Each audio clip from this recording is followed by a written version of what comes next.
Dans cet épisode, je vous propose de découvrir comment traiter naturellement et efficacement un syndrome douloureux régional complexe.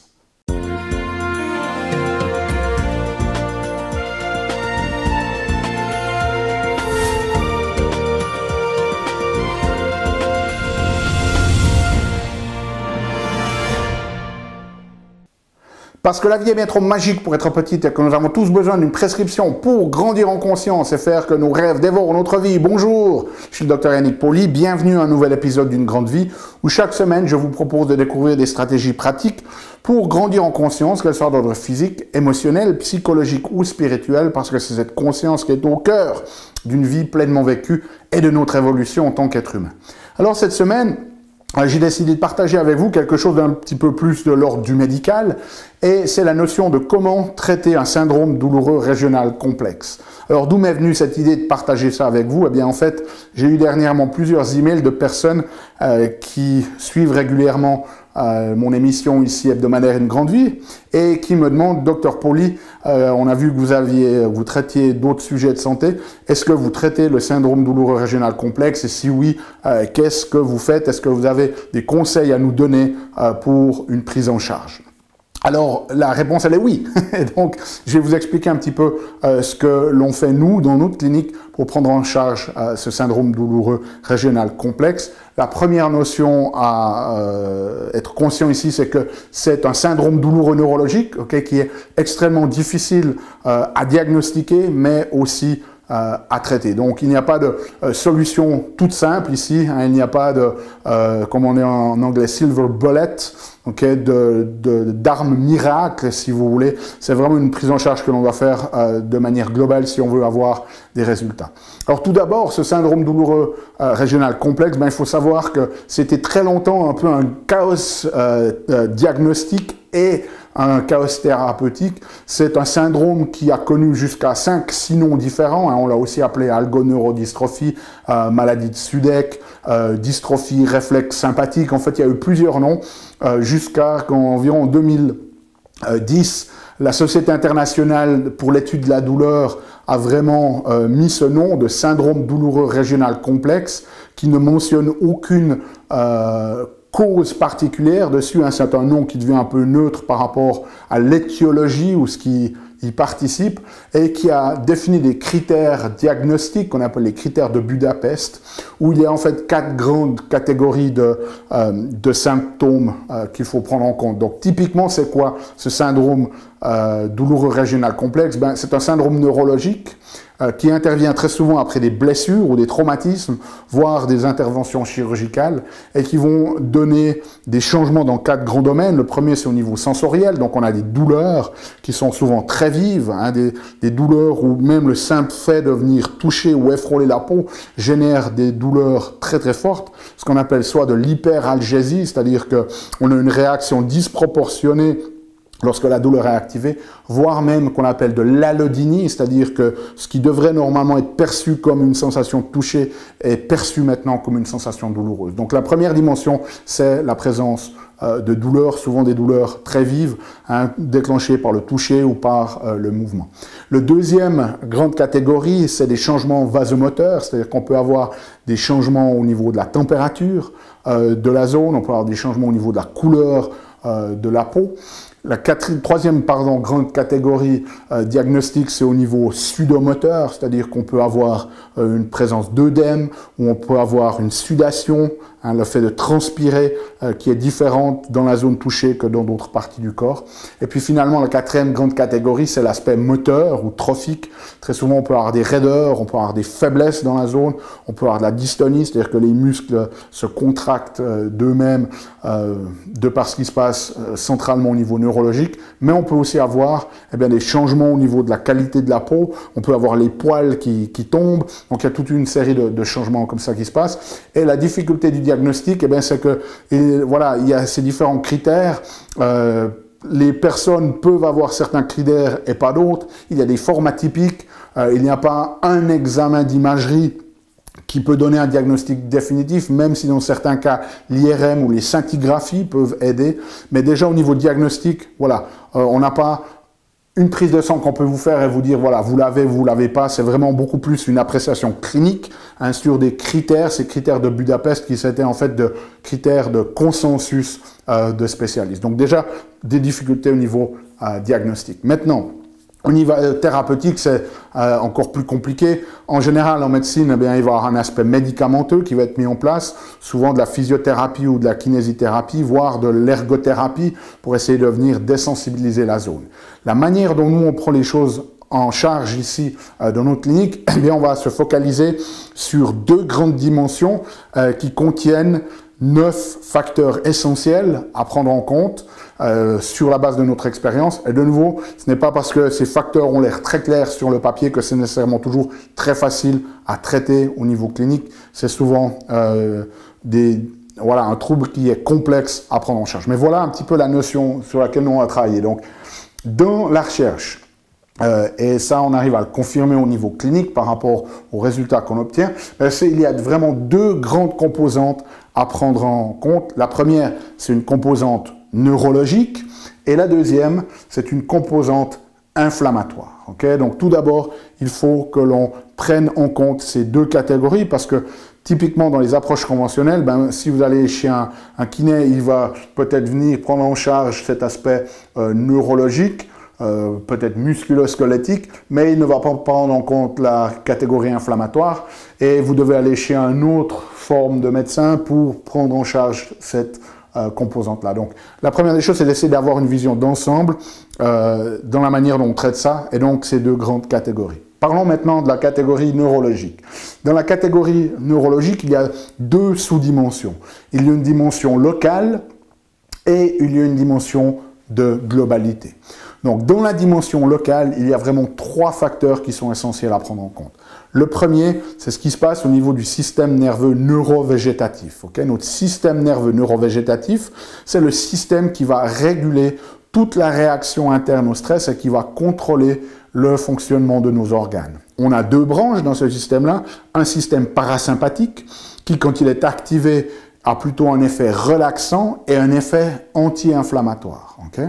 Et un système sympathique qui s'active quand on est sous stress, qui va plutôt avoir un effet contractant sur le système et plutôt pro-inflammatoire. Il y a des variabilités, je ne vais pas entrer dans les détails, mais pour la simplification ici de cette vidéo, gardons à l'esprit système sympathique plutôt pro-inflammatoire, système parasympathique anti-inflammatoire. Et donc, la première dimension que l'on a, c'est des dysfonctions locales du système nerveux sympathique, pour une raison ou pour une autre, lors de l'impact, que ce soit un traumatisme, que ce soit une chirurgie, eh bien, ce système nerveux neurovégétatif commence de dysfonctionner. Donc, si on a une dysfonction du système nerveux neurovégétatif, par exemple, sur la main, il va falloir que l'on prenne en compte les différents paramètres du système nerveux neurovégétatif local, okay? Ça peut être localement ici, ça peut être à la base des ganglions que l'on a, qui sont des chaînes que l'on a de réunion de neurones, si vous voulez, d'où vont partir le système sympathique. Ça peut être encore plus centralement les zones comme le mésencéphale ou les zones tectales du mésencéphale qui vont contrôler cette réaction du système nerveux neurovégétatif. Une des choses que l'on voit, et ça c'est de manière beaucoup plus, je dirais un peu plus globale dans cette notion de dysfonction sympathique, c'est que je n'ai encore jamais vu dans ma carrière quelqu'un qui a fait un syndrome douloureux régional complexe qui n'était pas dans un état de stress très très important. La plupart des patients qui s'en rendent compte ou pas, lorsque l'on mesure leur état de stress avec des mesures qu'on appelle de variabilité cardiaque, qui mesurent l'équilibre entre le sympathique et le parasympathique, on trouve systématiquement des déséquilibres du système sympathique où ce système sympathique est beaucoup trop actif et ce système parasympathique ne l'est pas suffisamment. Donc à ce moment-là, une des choses que l'on va devoir faire, c'est commencer de diminuer cette réactivité du système sympathique, et là on a plusieurs outils. Toutes des techniques corporelles qui permettent de détendre le corps sont très efficaces, comme le Network Spinal Analysis par exemple, ou d'autres techniques chiropractiques douces, okay? Très souvent avec ces syndromes douloureux régionaux complexes. Il ne faut pas aller faire de grosses manipulations physiques dans la zone parce que ça peut beaucoup plus irriter, donc il faut utiliser des techniques douces. La stimulation transcutanée du nerf vagal est aussi quelque chose qui peut être utilisé, plusieurs techniques à ce niveau-là. Okay? Deuxième aspect, au niveau local, c'est ce que l'on appelle une inflammation neurogène. Okay? Si on prend notre système nerveux ici, et mettons qu'il remonte ici jusqu'à notre cerveau, si on a une lésion ici des tissus, à la suite par exemple d'une chirurgie ou d'un traumatisme, eh bien cette lésion va sensibiliser les récepteurs des nerfs, des circuits douloureux, qui vont ensuite envoyer des messages et vous allez sentir la douleur. Okay? Maintenant, ce neurone ici, alors il passe par des voies où il transite, ici ça c'est des détails, mais ce que je veux vous expliquer, c'est que ce neurone, au niveau de ses récepteurs, il peut lui-même commencer de produire de l'inflammation. Okay? Et donc, on a une situation où vous avez l'inflammation des tissus qui a initialement déclenché cette activation des voies douloureuses, qui maintenant donne lieu à une production d'inflammation par le neurone lui-même, ce qu'on appelle une inflammation neurogène, ce qui crée plus d'inflammation, donc plus d'activation des zones douloureuses, donc plus d'inflammation neurogène, et ça nous crée un cercle vicieux local sur lequel il va falloir intervenir. Pour ça, on a des techniques de désensibilisation, le laser froid notamment peut aider, et puis certaines formes de ce qu'on appelle nous du prologel, ce sont des substances qui permettent, des substances naturelles qui permettent de désensibiliser la zone. Okay? Ensuite, troisième chose à prendre en compte au niveau local, c'est l'entrapement des nerfs. Alors, ça veut dire quoi l'entrapement des nerfs? Je vais vous donner un exemple qui sera très certainement le plus évident pour vous. Vous avez très certainement entendu parler du tunnel carpien. Ce nerf médian, ici, il passe dans un tunnel au niveau du carpe et il peut être comprimé ou entrappé. Okay? Le syndrome du tunnel carpien, c'est un syndrome d'entrappement, c'est-à-dire que le nerf est coincé dans un passage. Eh bien, au niveau des nerfs superficiels, ces nerfs superficiels, ils vont naître de nerfs qui sont plus profonds, ils vont devoir passer au travers des couches de muscles ou par certains canaux proches des articulations. Et ces nerfs périphériques, ils peuvent être entrappés, comme le nerf médian au niveau du tunnel carpien, mais à d'autres endroits, et ils peuvent créer des douleurs.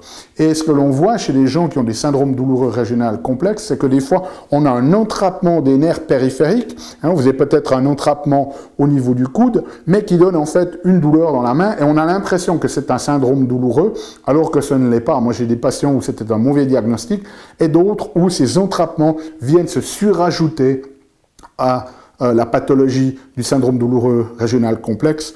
Et donc, il faut retracer en fait le parcours de ces nerfs pour voir s'ils sont entrappés. Et à ce moment-là, il faut les libérer avec des techniques manuelles et avec des techniques de désensibilisation.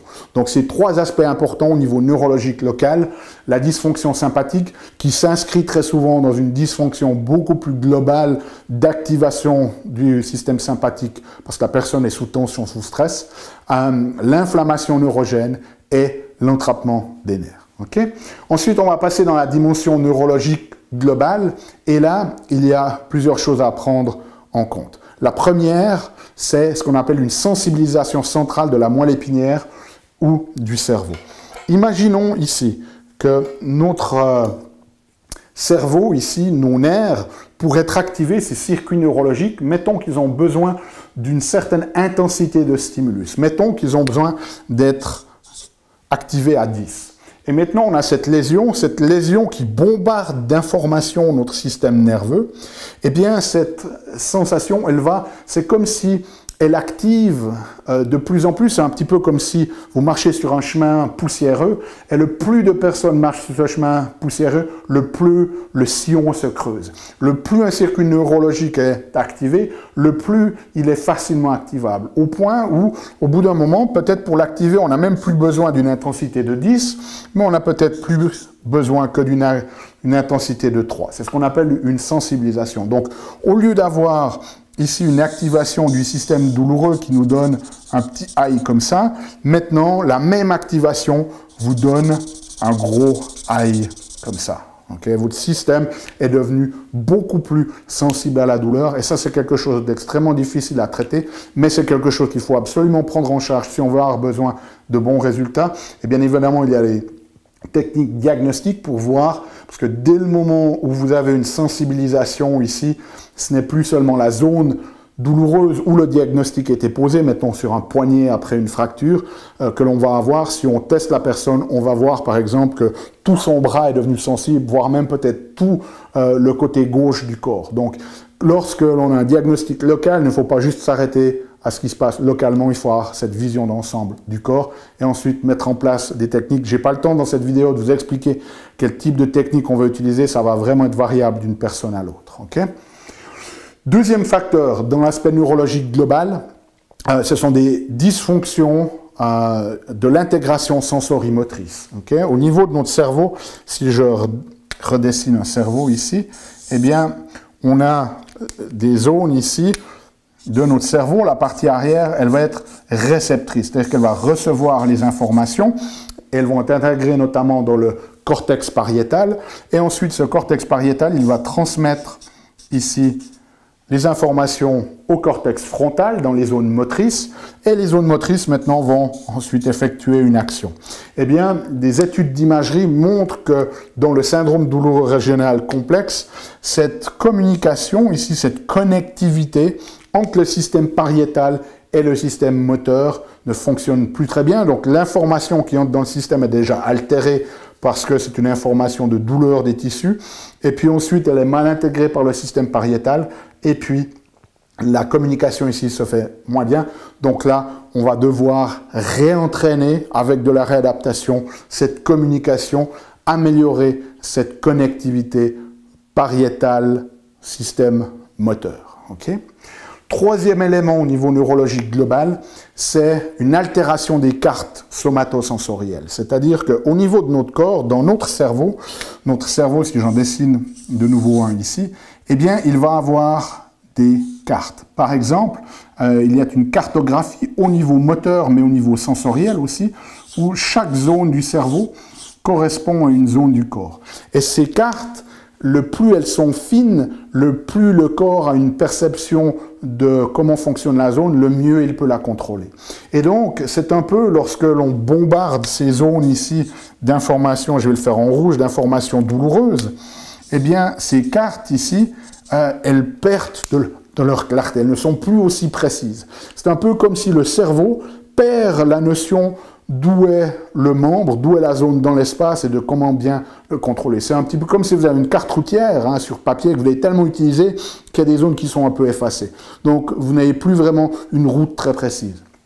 Et cette problématique ici, eh bien, elle peut perpétuer cette problématique ici de syndrome douloureux régional complexe. Donc on voit qu'il y a des mécanismes qui se passent au niveau du cerveau, au niveau de cette altération des cartes somatosensorielles et du schéma corporel qui a besoin d'être réentraîné. Et ça, on peut le faire notamment, alors il y a des méthodes diagnostiques cliniques, je dirais un peu empiriques, qui nous permettent de voir, de tester comment fonctionne votre système pariétal et ses cartes, et les cartes motrices. Et puis on peut le réhabiliter, notamment avec des techniques de visualisation d'imagerie, qui sont très très efficaces, ou peut-être si vous souffrez de syndrome, peut-être qu'on vous a déjà fait travailler avec un miroir, où vous regardez, vous utilisez le bras qui va bien et vous regardez dans le miroir pour que votre cerveau croit que la zone qui est touchée, que vous n'arrivez pas à bouger, bouge quand même. Ce sont des techniques, il y en a d'autres, qui permettent de venir travailler sur cette cartographie. Donc voilà les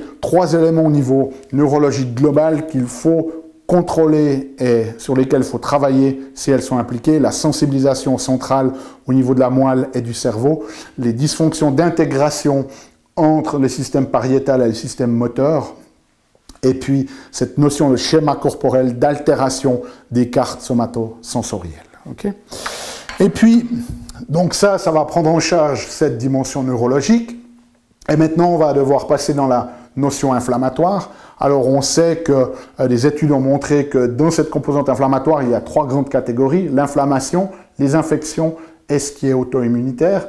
Et donc, il y a des études qui montrent que les personnes qui souffrent de syndrome douloureux régional complexe ont une augmentation des marqueurs d'inflammation au niveau sanguin. Donc il y a une forme d'inflammation un petit peu générale du corps parce que très souvent, il faut que ces facteurs soient déjà présents. Hein. Comme on parlait avant, beaucoup de stress dans le système, le stress est pro-inflammatoire aussi, ça crée de l'inflammation et tout d'un coup vous avez une blessure qui a priori paraît anodine ou une opération et tout d'un coup maintenant ça lance tous ces mécanismes du syndrome douloureux régional complexe, mais parce qu'on avait finalement un terrain qui était prédisposé quelque part.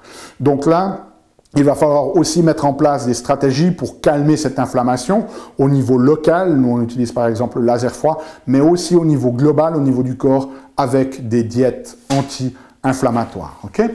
Ensuite, troisième catégorie ici, dans cette catégorie inflammatoire, des infections. Il y a des études qui montrent que des infections froides peuvent perpétuer ces phénomènes inflammatoires. C'est quoi une infection froide? C'est une infection qui est dans le système, que le système immunitaire n'arrive pas bien à contrôler, qui ne donne pas les symptômes typiques d'une infection. Vous avez de la fièvre, vous avez mal aux articulations, etc. Mais c'est une activation sous-clinique, si vous voulez, qui est dans le système et qui perpétue toujours cette inflammation. La recherche a notamment montré qu'il y avait un lien entre le parvovirus B12 et Campylobacter aussi, qui sont deux des principaux décrits dans la littérature. Donc, quelque chose à considérer, surtout chez les cas très récalcitrants, c'est cette notion d'infection froide. Et puis, finalement, une composante auto-immunitaire. Il y a des études qui montrent que 90% des patients si on regarde notre système nerveux, le système, on parlait avant du système nerveux neurovégétatif, il y a le système sympathique et le système parasympathique. Et ils vont produire des molécules, des neurotransmetteurs qui vont s'attacher à des récepteurs. Eh bien, pour le système sympathique, les récepteurs, ce sont des récepteurs qu'on appelle bêta-adrénergiques. Et pour le système parasympathique, ce sont des récepteurs à l'acétylcholine.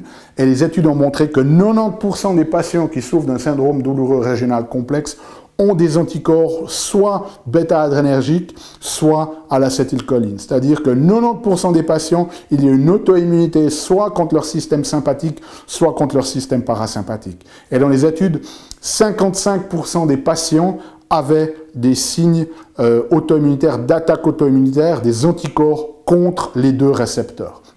Et certaines autres études montrent même que un tiers des patients qui souffrent de ce syndrome douloureux régional complexe ont des anticorps contre leur ADN, des anticorps qu'on appelle ANA antinucléaires.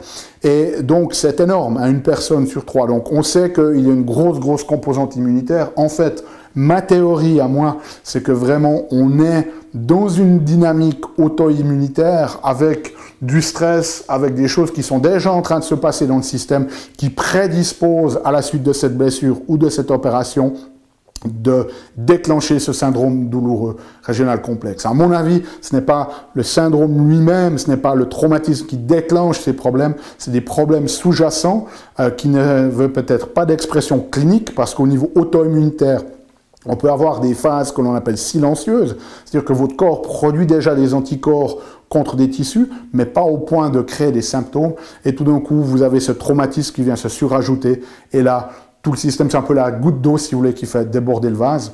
Donc, on sait que chez la majorité des gens, de ce que nous dit la science, 9 personnes sur 10 vont avoir cette composante auto-immunitaire. Donc, il va falloir aussi explorer cette piste auto-immunitaire et venir la traiter notamment avec des protocoles alimentaires et des protocoles de prise en charge sur cette auto-immunité. Donc voici les 9 grands facteurs qu'il faut absolument prendre en compte si vous voulez pouvoir récupérer de ces syndromes douloureux régional complexes. Le neurologique local, avec ses dysfonctions sympathiques, avec l'inflammation neurogène, avec ses entrappements des nerfs, la dimension globale, avec la sensibilisation du système nerveux central au niveau de la moelle ou au niveau du cerveau, avec ces pertes de connectivité entre le système pariétal et le système moteur, et cette altération des cartes somatosensorielles et du schéma corporel, et au niveau inflammatoire, l'inflammation au niveau du corps, ces infections froides potentielles, et surtout, cette composante auto-immunitaire qui touche 90% des gens. Voilà, si vous avez des questions, n'hésitez pas à les poser dans les commentaires, j'y répondrai volontiers. Si vous avez besoin de la transcription de cet épisode, elle est disponible sur unegrandevie.com. Nous on se revoit la semaine prochaine pour un nouvel épisode. D'ici là, souvenez-vous, émerveillez-vous, aimez la vie et contribuez chaque jour un petit peu plus.